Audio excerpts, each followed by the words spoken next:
Begin the Gemara today, and towards the bottom of Daf, Chofalaf Amud Beis, Amar Ababa.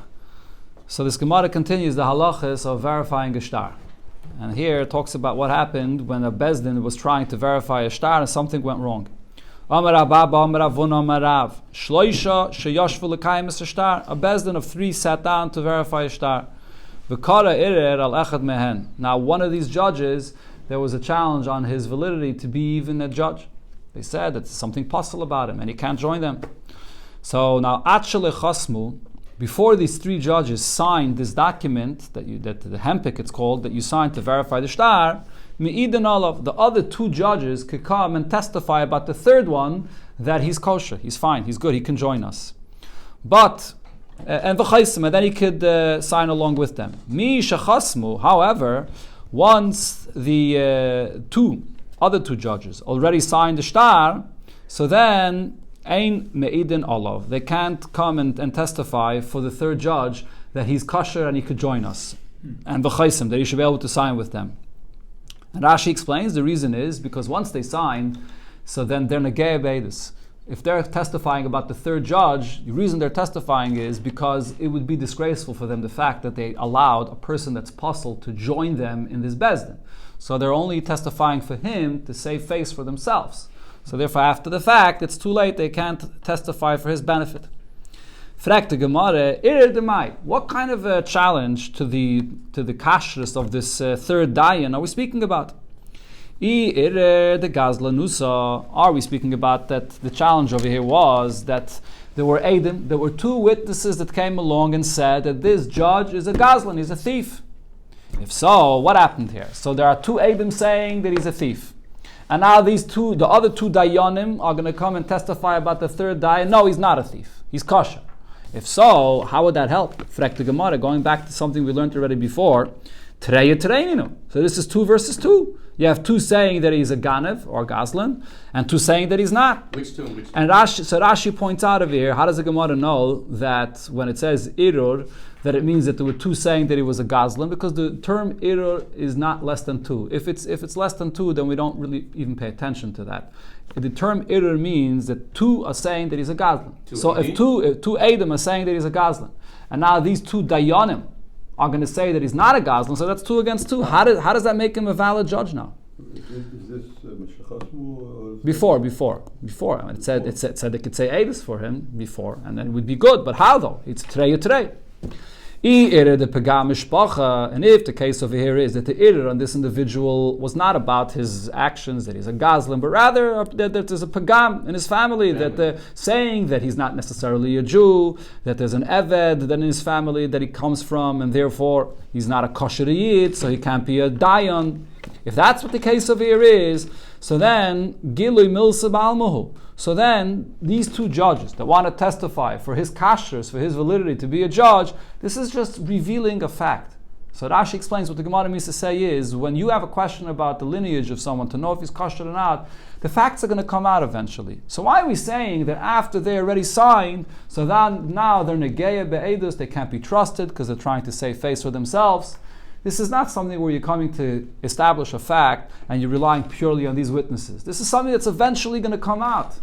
The lineage of someone is something that you can clarify and eventually it's going to come out. So why can't we rely on these two eidos even after they signed in it? All right, now the Rishonim add to this because over here as well, again, don't forget, the case over here is that there's two eidim saying that there's a problem with his yichus, that there's a pagam in his mishpacha. Once you have two eidim saying that, so then even if you're going to bring 100 eidim in the world to say that no, he comes from a kosher family and he's good, but it's 100 against 2. What's the halacha when you have 100 eidim saying one way and 2 saying the other way? Terei kemei, it's the same thing. So how are you ever going to clarify this?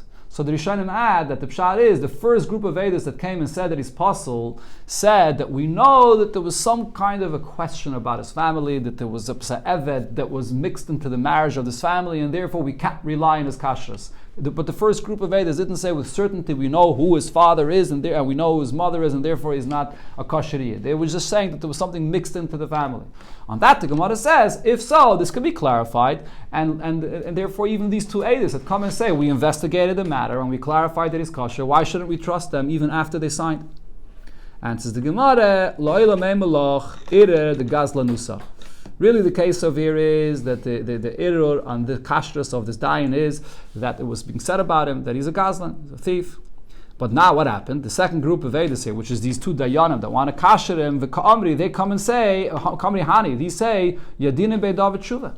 They're not contradicting what the previous Eidos said. They're saying that he did tshuva, and therefore today he's kosher. And he returned what he stole, so now he's kosher. So therefore we're accepting what they're saying. Okay, that's the story here. Just to point out before again. Even after the chas, No. They're saying that he did tshuva before. After they chasma, they're negei beidus. They can't see edus anymore. But if there's a gazlan, he has to return with the gezel. He did. Correct. That's what Rashi says here. Beheshav is akzela. Just to point out, I'm just the nakud. I'm not going to speak about this barichas, but Tosfos and the Rishayim have a big discussion over here regarding this whole Gemara when it says today that this is another case where we should. Why don't we? The Gemara doesn't speak anything about relying on cheskas kashros. The person has a cheskas kashros. So we're saying treininu. So fine, yeah, it's a doubt, but why don't we just rely on his cheskas kashros? So then the point there is another chazaka. Besides his cheskas kashros, there's a cheskas mamay. There's the money that's in someone's pocket. You're going to verify the shtar through this bezdin, and now you're going to be moitzi mamay. So basically, you have one chazaka against another chazaka. So that's a discussion in the Rishonim that's relevant here for this case of trei. Sagt the Gemara weiter. Omer Rab Zeire ha milse merab Abba Shmieli. The following I heard from Rab Abba. V'lav Rab Abba de min Akai, and if not for a different Rab Abba from Akai, that reminded me about this. Shachachta, I would have forgotten this halacha. What is this halacha? Gimel sheyashvu l'kayim es shtar. Again, 3 are sitting down to verify a shtar. Umeis echad mehem, and then before the third person had a chance to sign the document that the shtar is a good shtar, he passed away. So now, when the bezdin is going to write the verification, this hempik, this document to verify the shtar, tzrichin lemichtav, so they have to write into that document, b'maisav klas havina, we were a bezdin of 3 that sat here, and v'chad leisoi, and one of them is not alive anymore. They have to add that in, because if only 2 are going to sign, and people are not going to know that there was a third one there, so people are going to think that you could just use 2 people to verify a shtar.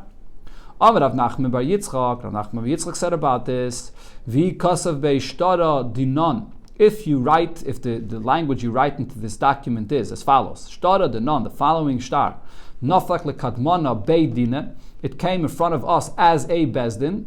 So once you write that, sulei tzarich, you're not going to have to add at the end that v'chad leisoi, the one of the dayanim passed away, because it's clear. You wrote already beidina. Beidina means 3. Okay, so the Gemara asks in this, does a bezdin always mean 3? Maybe this is a bezdin that has a chutzpah. There's a bezdin of 2 that it's not the usual bezdin, but there's a bezdin that has a chutzpah to judges 2, only 2. Where do we see there's such a concept that 2 could be a bezdin? Okay, the Shmuel said, Shnayim shadanu dineim din, 2 people that want to judge. We're talking about matters of money matters, and 2 want to be judges. So then, if they paskan halacha, the din is accepted. Elishanikra bezn chotzuf, but this is a bezn that they have an audacity to just 2 paskin. Really, a proper bezn should be from 3. But if 2 do paskin, so then they're considered to be a bezdin. So therefore, the Gemara's question is, how could you rely on this that it says in this document that we were here as a bezdin? Maybe bezdin only means 2. Now we know we need 3, so you should still have to add the chad leisoyi that one of us passed away. So the Gemara answers the chsiv bei. What the Gemara meant over here is what Rav Nachman bar Yitzchak meant is that it was written into this document beidina de Ravana Ashi, that this is a bezdin like by Rav Ashi. Rav Nachman bar Yitzchak, Rashi says, Rav Nachman bar Yitzchak, the big Amayra in his time was Rav Ashi. So therefore he's mentioning Rav Ashi, that a proper bezdin, in other words. A proper bezdin like it was by the yeshiva of Rav Ashi. So not a chutzpahdige bezdin. Fragt the Gemara, it's still not necessarily a raya, even if it says that expression. V'dilma Rabbana de Rav Ashi, maybe those students, those Talmidei Chachamim that are there in the yeshiva of Rav Ashi, kedishmul sviralu. Maybe they also agreed to Shmuel that it's possible to use a bezdin of 2. Says the Gemara, no, he wrote more specifically, the Chsiv Bei v'Amar Lana Ravana Ashi, that Rav Ashi himself told us that this is the way the bezdin should be, and this is how you should be mekayim the shtar. Rav Ashi himself certainly would not rely on a bezin chotzef, on this kind of a bezin that's chutzpahdik. So therefore you could rely, if it says Rav Ashi himself gave his approval to this, you could rely that there were 3 here, and you don't have to add that the 3rd person passed away. But can't you even have just one dayan if he's a special? No, not in this case. No, maybe in other cases. Not in this case though. Not in this case though. When it comes to verifying a document, Chachamim instituted that it has to be 3. But it's the Beit Din that really is doing everything. Not necessarily. And we hear The other Chachamim. guys are not so involved. This whole thing, just to get away from the Chad Leisot, not to use those 2 words. Yeah. So you have to write more words, not to get those 2 words. But what if you have a special, very genius type? It doesn't apply here though. That halacha we'll learn in Sanhedrin Mishnah. It doesn't apply here. Zakt Heilige Mishnah ha'isha sha'amra eishes ish ha'yisi. A woman that comes and says, I was an eishes ish, but v'grushani, and I was divorced. We had no idea she was married. As far as we knew, she's a single woman. But now she comes and says, no, I wasn't Eshes Ish, but I got divorced. Nemenes, we trust everything she says. Both the fact that she was married and the fact that she was divorced. With her mouth, she said she's an Eshes Ish and she's prohibited. And now with her mouth, she said that she's permitted, and we accept everything she says. We have no other source of any of this information, so we accept everything she says. This is going back to this point that we had already a few times in the Mishnah before. But if there's Adam saying she was an Eshes and now that I was divorced, ain't a menace. So she's not believed. There's Adam that she's married. She's going to have to bring a proof to the fact that she's divorced. Similar halacha, Omra nishbeisi. Woman says, I was captured. Now, a woman that's captured amongst Goyim, so the assumption is that she had a relationship with them. We had this also before in the Gemara. But she comes and says, Utahayrani, but I'm pure, I'm untouched. Nemenes, we also believe her.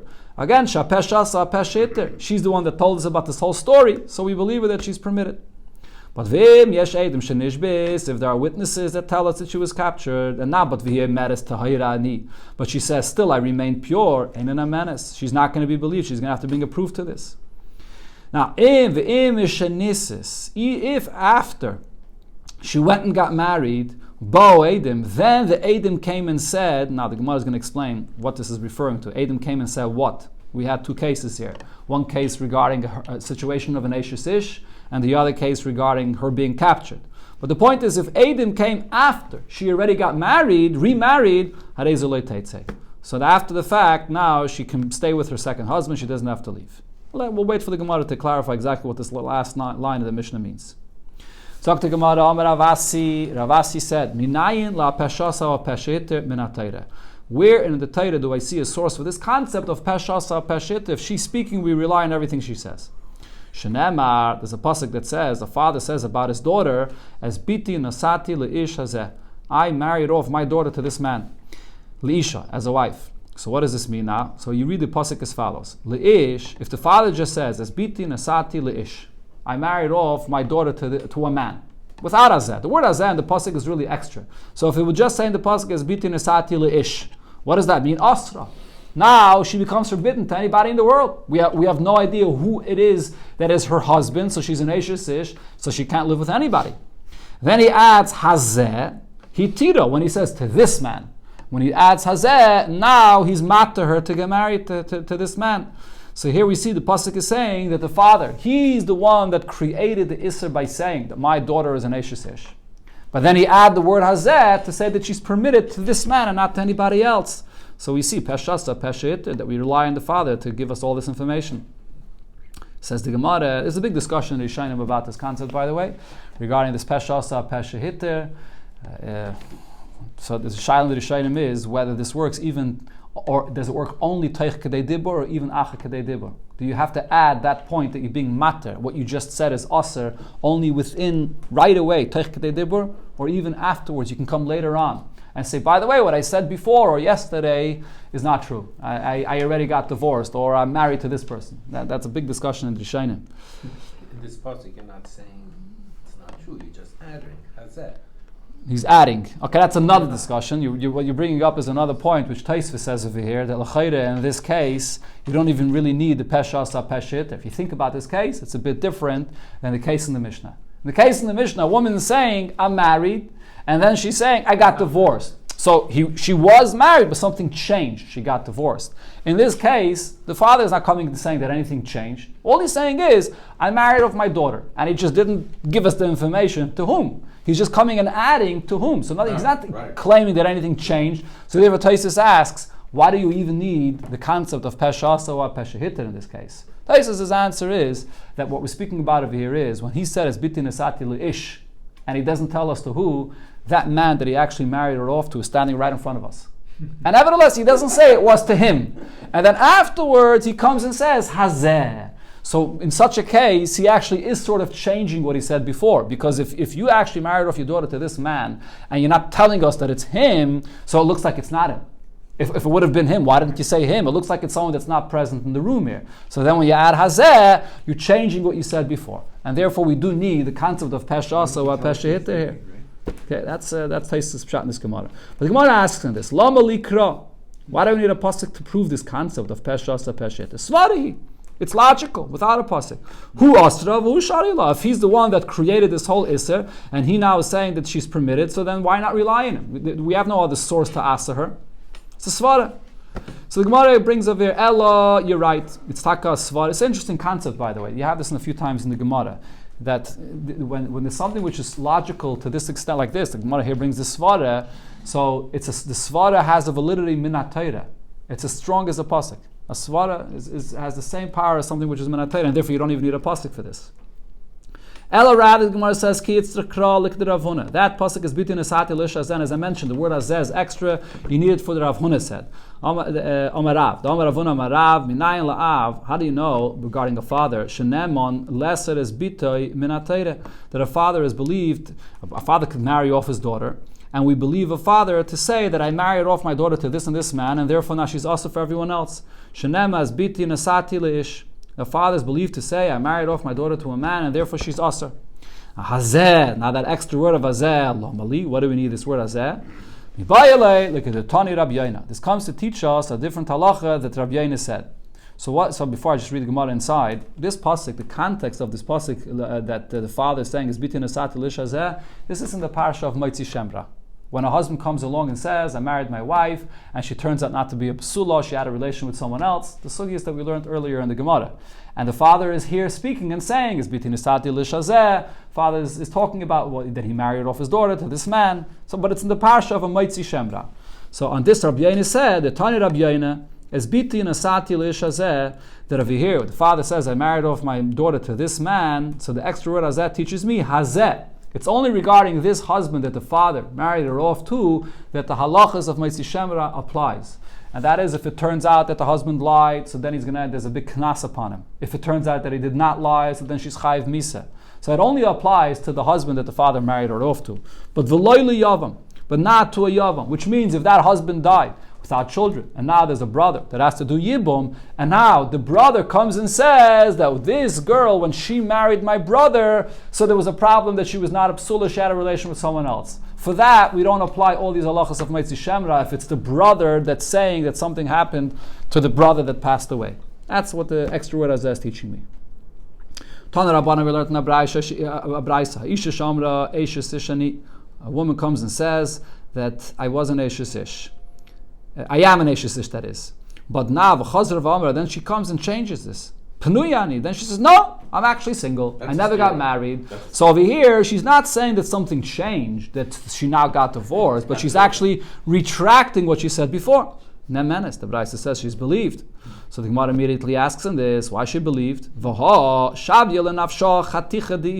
moment she says she's an Eishesish, even without any Eidim, she made herself a piece of Isser. She now is also to have a relation with anyone in the world. How could she come just and retract that and change that? Okay, now we had this before, that even though there's no Eidim, but you believe to create a certain status for yourself, that you're Asr. So once she created the status, how could she retract this? You're right. The case here is that she gave a certain explanation, a certain excuse why it is that she came before and said that she's an Eishesish. And the Gemara brings a Braisa which spells out this. Tanya Nami Yocheh, as we learned in the Braisa. Amra Eishani, a woman says, I was an Eishesish, I am an Eishesish. Then she says, no, I'm single. Ain't an man, she's not believed. But she gives an excuse to why she said this. Then she is believed. There's a story that happened with a woman. A woman that was a gedayla. She's over bas mitzvah. And she was also very beautiful. And there were many that were trying to offer themselves to be married to her. And she said to them, I'm already married. And that's what she said to them. All of a sudden, liyamim, a few days later, she goes and she gets married to someone else. So the Chachamim said to her, Marisa Lasses came. Why did you do this? How are you getting married to someone if you already said you were married? Or why did you say you're married if you weren't? So she explained to them. Earlier, people that are not appropriate for me to get married to them, they came, they offered themselves. So I just wanted them off my back. I said I'm already married. Now people that are a good marriage for me came and offered themselves. So I went and got married. So here, this is a case where she's giving a proper excuse for why she said she's an Eshes Ish. Gemara says, "V'zu halacha hel Ravacha Sara Bira lefnei Chachamim." Ravacha, which was called Sara Bira, he brought this halacha in front of the Chachamim b'Usha, in Usha, in the city of Usha, where the Chachamim were studying together. V'amru, and they said, "Im nasna masla dvarel nemenes." This is the halacha. A woman that says she's an Eshes Ish, but then she gives an excuse why she said this, she'll be believed to say that I'm not. Gemara says now, the question is, could we apply this to other scenarios? So Shmuel asks from Rav, how about Omra Tmeyani? Woman comes and says to her husband, I'm Tameh, I'm a Nida. And then, later on she comes and says, Ta'irani, no, never happened, I'm pure. Mahu, is she believed or not? Can we say over here the same thing, that if she gives an excuse why she said so, that she'll be believed? So Rav says, yeah, if she gave an excuse, she will be believed. Marana says an interesting thing. Tana minei arbaim zimnin. Shmuel learned this halacha from Rav and he reviewed it 40 times, that he should remember and know that this is the halacha. But nevertheless, Shmuel, when it came himself, an incident like this happened, that his wife told him that she's tummy, and then she said she's tired, he did not follow this. He was machmer with himself, and he was not with his wife until she went to the mikveh properly like a nida. Tana Rabbanon, we learned in a Braisa. So here the Gemara goes back to the halachas of Trei, when you have a contradiction of Eidos regarding the status of a woman. And the Gemara that we're going to learn here is a follow-up to a sugya that we learned in the Masechta Yevamis. Shnayim oimrim meis. Two Eidim come and say regarding a woman that her husband passed away. Shnayim oimrim loy meis. And another two say, no, he did not die. Shnayim oimrim nisgarsha. Two say that she got divorced. Shnayim oimrim loy nisgarsha. Two say she's not divorced. Hareizu loy tinose. She's not allowed to go and get remarried. There's a suffix in what her status is. Now, not only that, but v'imnisis. If she went and got remarried, loy teitzei. If she went and got remarried, she does not have to leave her husband. Now, this is a huge chiddush. You have over here a suffix of a kaddish, of a Eshes Ish. So even after the fact, she should have to leave her second husband. Gemara will explain. Rab Menachem Bar Yosi says, teitzei. If she went and got remarried, she does have to go out from the second marriage. Rab Menachem Bar Yosi. So Rab Menachem Bar Yosi says, "Hey, Messiani, Teitze. When do I say that she has to leave the second marriage? Bishman Shabo Eidim. If the Eidim that say that her husband is still alive, or the Eidim that say that she was not divorced, came first, and then she went and got remarried. Avol Nisses Vachkach Bo Eidim. But if she got remarried, that only afterwards Eidim came. So then Teitze. After the fact, once she got married, based on the Eidim that said that her husband is dead or that her husband divorced her, after the fact, she could remain married." Okay, let's see what the Gemara says here about this. As I said, there's a basic question here. So, Mechdi, let's see. We have a contradiction of Eidim regarding her status. So, in such a case, what's the halach when you have a doubt about the status of a woman? There's a Asham Toli. When does Asham Toli apply? Anytime you have a Chi of Kares Minatayre, and there's a doubt whether there's Kares here or not, so there's a Asham Toli. Like, for example, by the case of chaylev, and you have two pieces of meat on the table, one is kosher, one is chaylev, and you eat, you don't know which one you ate from, so that's an example, you bring a Hashem Talik. Here as well, this woman, there's a question of her status, if she's an Eshes Ish or not. So how could she go and get, and how can we say that b'di'eved, if she got remarried, then loy teitze? Tanakama says that teitze, and even Rabbi Menachem bar Rabbi Yosi says that if the second group of Aiden came afterwards, after she's remarried, she doesn't have to leave. How can we say such a thing? Rav Sheishes says, "Kagoin shenisis le'echad me'eideha." What happened is, over here, she got married to one of those Eidim that said that her husband died, or one of those Eidim that said that her husband divorced her. So therefore, this Eid, that's 100% certain about the fact, he saw with his own eyes that the husband died, or he saw with his own eyes that she got divorced, he's allowed actually to marry her, because he's body, he's 100% certain that the husband died. If it's somebody else from the street that wants to come and marry her, and that person has no information about the matter, all he knows is two Eidim said the husband is alive and two said the husband is dead, how are you allowed to go and marry her? There's a suffix about her. But if it's this Eid himself, that saw that the husband died, he's allowed to marry her. What if he wanted to marry her before he became an Eid? So then he can't. Again, Echad Meideh, one of these Eidim now. Who knows? Frek the Gemara, okay, that's a good answer regarding the husband, why he can remain married to her. But how about he Gufa, she, the wife? Basham Talikaim. She doesn't know. She hears two Eidim saying her husband is alive and two saying that he's dead. So how could she remain married with him? And says the Gemara, by matters bodily, she comes and says, I investigated the matter, I heard what these two Eidim say, and I know for a fact that my husband is dead, or that my husband divorced me. So therefore, she as well has no doubts about it, so she can remain married to him. Okay. Her bodily is stronger than the other. She's relying on two Eidim. She's not saying bodily. She's relying on the Eidim. Here, there is in Taisus here, and we learned this in the Gemara in Yevamis. Taisus explains that this Gemara is based on what we learned in Yevamis. Okay, so again, all these Gemaras, for some reason, the Gemara skips discussing the subject of Chazakah. Here you have two opposing Chazakahs. You have on one hand Cheskas Eshes Ish. We know that she was an Eshes Ish until this point. So really, if you have this contradiction of the two Eidim here, we should just say that she's an Eshes Ish. And even if you have an Eidim that say she says bodily, how could that work against the Cheskas Eshes Ish? But Taisus brings what we learned in Yevamis. There's another Chazakah, and that is Isha Daikis Uminseve.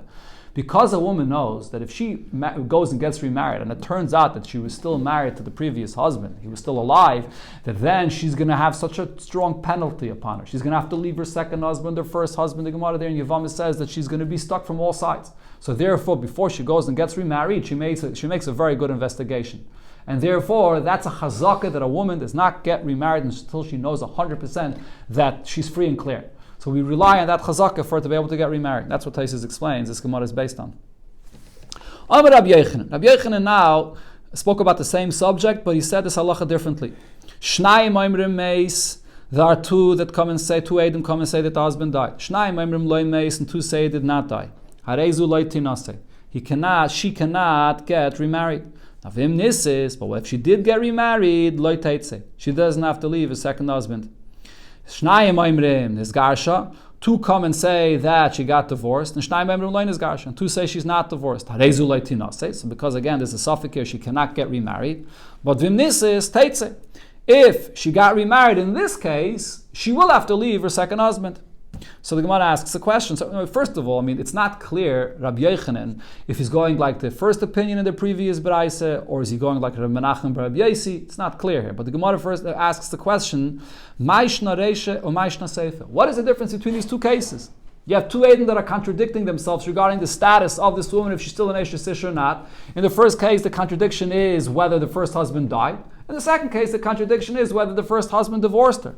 But it's basically the same point. Why is there a difference here between the first and the second case of the Braise? I imagine there's no get. That we have no get here to prove anything, correct. Amar Abaye, so Abaye explains as follows. Tergema be'eid echad. You have to explain that what Rabbi Yochanan was really speaking about is not Shnayim. Rather, he was speaking about a case of an eid echad. When it comes an eid to an eid echad telling us something, so over here there's a difference between the eid echad saying that the husband died or the eid echad saying that the husband divorced her. Why?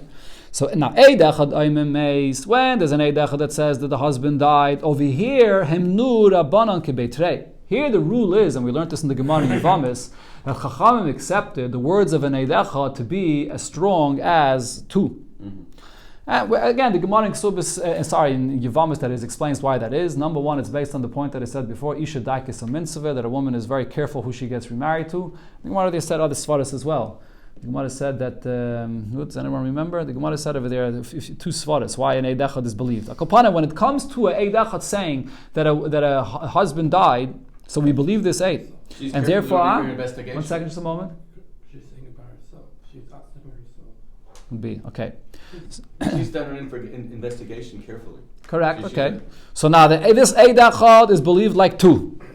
And therefore, Ikkedu Ola, and this is something that Ola explained. The Amma Ola said as follows: Kol makim shehemina Torah Eid Echad, anytime the Torah trusts the word of an Eid Echad, Harei kan shnayim, we consider this one to be as strong as two. Like we now have two Eidim speaking here. Okay, so therefore, what's the story here? Once we have two Eidim saying, equivalent of two Eidim saying that the husband died, if a second group of Eidim, or another Eid that is, if another Eid comes and says that the husband did not die, so now it's like 1 against 2. Even though practically it's 1 against 1. But once we accepted the first Eid to be like 2, the second one is just 1 against 2. So therefore, doesn't become like 2 also now? No. This halacha that we trust 1 like 2 is only regarding saying that the husband did die. Over there, the second reason was an aguna. We don't want her to be an aguna. So in order not to for her to remain an aguna, Chachamim trusted the one to be like 2, that the husband died. But the second one that comes and says that the husband's still alive is not trusted like 2. So he's 1 against 2. So therefore, if she got married, so then loy teitze. That's regarding the first case. Okay. Now, right? V'hai de ka'amar loy meis havalei. So the one that says that the husband did not die is only 1. But one says there's nothing against the first one that's now like 2. So the Gemara asks on this, if this is the explanation of what Rabbi Yechanan is saying, and this is the first part of what he's saying. So afila lechatchila nami. If so, she should lechatchila be allowed to go and get remarried.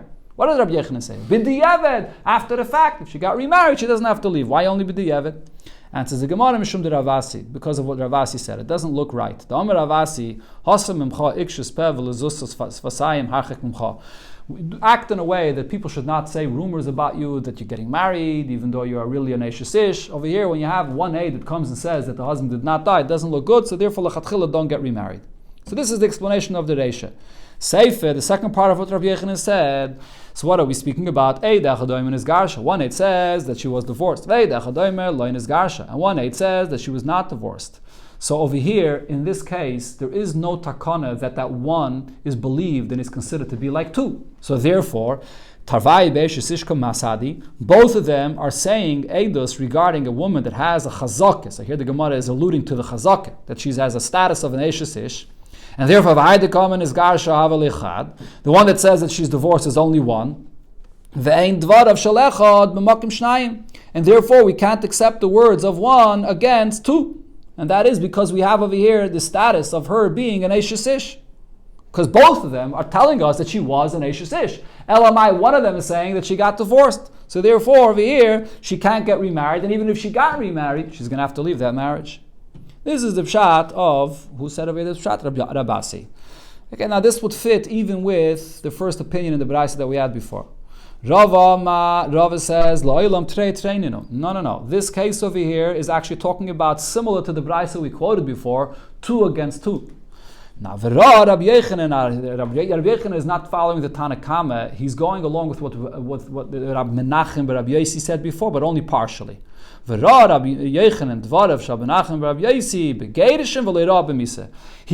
to what Rabbi Menachem and Rabbi Yossi says regarding Geirushin, that after the fact he can remain married, but not regarding a case of Misa when Edom are contradicting one another. If the husband died or not, there he did not agree to Rabbi Menachem and Rabbi Yossi. Now, what's the reason to make such a distinction? My timer, what's the reason? Because when it comes to Misa, she cannot contradict the husband. Meaning, if she's going to come and say that my husband died, and then the husband is alive, the husband comes, he's here, she can't contradict him, he's going to be alive. So therefore, in such a case, if she's going to go and get remarried, she knows that she's never going to be able to contradict him, she better investigate this matter very well, that the husband is actually dead. And therefore, in such a case, we're going to rely on her investigation, and if she got remarried, she's going to be allowed to be married. Now, l'chatchila, she cannot get remarried because it's a trey. There's a contradiction of the Edom. Even though there's a chazaka that she investigates the matter well, but still, we don't rely on that. In this case of trey. But after the fact, we say she definitely investigated it well because she wouldn't have the ability to contradict the husband. Geirushin, however, in the case of a divorce, where there's a question whether she's divorced or not, over here she won't necessarily investigate the matter so well, because even if the husband shows up, she can still contradict him and say, you say I was never divorced? I was.